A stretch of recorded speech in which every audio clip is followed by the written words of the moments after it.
Hi everyone and welcome back to Caitlin's Corner. Today I'm here to do, believe it or not, June's Plan With Me. I always really love doing these Plan With Me videos, but this month I'm particularly excited because I've got some cool pages to show you, or at least I think they're cool. I guess it's kind of up for you to decide. Let's commence with the month at a glance. Little reposition bullet journal shimmy here. There we go. If you're a regular viewer, then you are very aware that usually for my months at a glance, I just keep it simple by listing the numbers of the month on the left hand side of the page.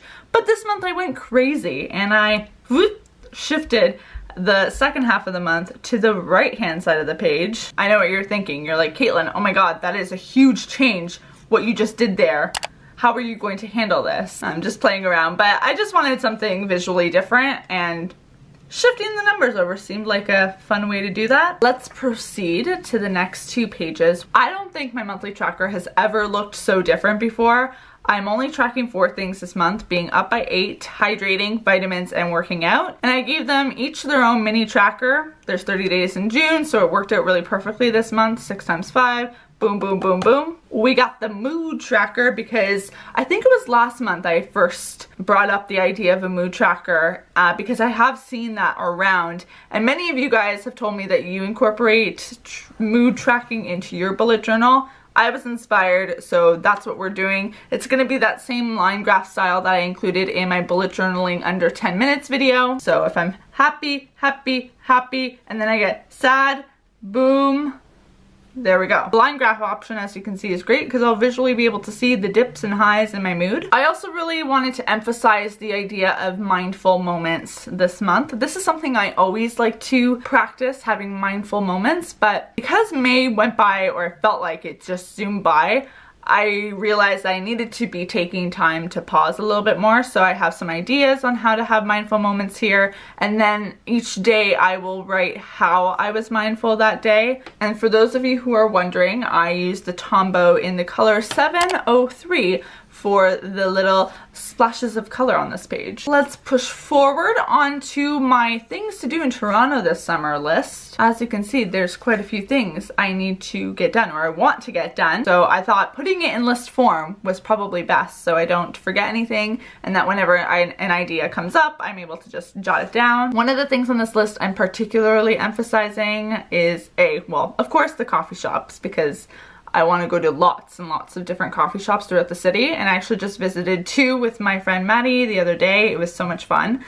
So I want to do more of that, but I also want to try 5 new restaurants. I'm a creature of habit, especially when it comes to food, so I really need to push myself to try some of the amazing food that Toronto has to offer. Now let's discuss one of my favorite pages in this spread, which is my bulletin board for random notes. The reason I'm calling it a bulletin board is because I created like a frame of what would look like a bulletin board, and it's the place where I can put sticky notes. The items on these sticky notes are, as the title of the page says, random. They're just things that I don't necessarily, like, I want to be reminded of, but I don't want to cement it into my bullet journal with a pen. Like, I don't need to be able to look back on those notes. So for example, if my mom tells me about a cool documentary, I'll be like, check out a documentary that mom mentioned. Or maybe I need to text Nadine, one of my friends, about Saturday. And then when I'm done with something, I can just kind of like, boom, take it off, and it disappears. Usually I put these sticky notes around my computer screen, so I'm just playing around with the idea of putting them actually in my journal. Either way, I think it looks cute, so I'm a fan. We've got some more pages over here. This one on the left being my books to read list. Instead of doing a normal list format, I just am going to be doing a bunch of arrows pointing towards book titles that I'm really excited about. Super looking forward to this baby right here, Lord of Shadows by Cassandra Clare. And then to the right, I have a doodle a day prompt. I may not actually doodle every single day, but the goal is to fill this all up, all this white space up with doodles by the end of the month. As you can see, I've already gotten this page started with a few pretty unimpressive doodles. The next 2 pages are a weekly spread option for the month of June. I typically gravitate towards vertical weekly spreads. However, I'm going to try and manipulate this horizontal spread into becoming a vertical spread. How? Well, we are going to divvy up each of the sections for each day. So Monday obviously is this huge blank box where yes, I can start a list, but then there's all this empty white space that drives me insane. So what I'm gonna try and do is block off sections of these days. So I'll have a list here, and then maybe I'll use some dashes or some lines to divvy up here. So as you can see, I created a section where I have filming day emphasized, then I can do a little to-do list, then I have section for maybe like a little quote. That was just a really quick example. I probably would put a little bit more time and effort into making those dividers a bit nicer, but I just want to play around with manipulating the horizontal spread to fit my style of planning a little bit better, just because I want something different right now. You know, I didn't just want to do another vertical spread, so we'll see. That is all I have for June's plan with me. I hope you guys enjoyed today's video,